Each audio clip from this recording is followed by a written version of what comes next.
Hey everybody, Mark 1 verses 2 and 3 says, "As it is written in Isaiah the prophet, Behold, I send my messenger before your face, who will prepare your way.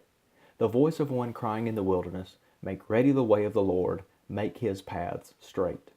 Mark tells us that the story that he's about to tell is actually part of and the fulfillment of a much longer story.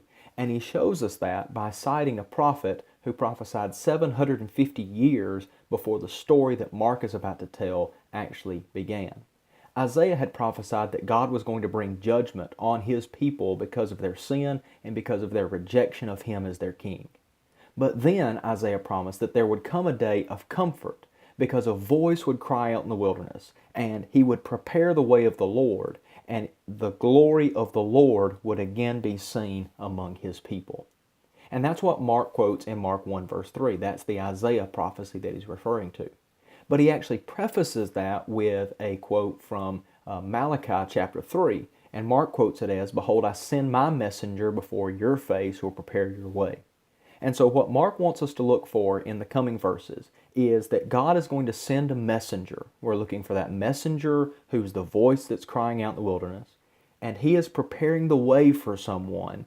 And God says that he's preparing the way for the Lord. Now Mark says something else that helps cement what he's saying.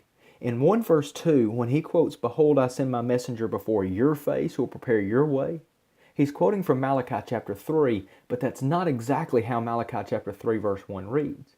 Actually, it says, "Behold, I send my messenger before my face, who will prepare my way."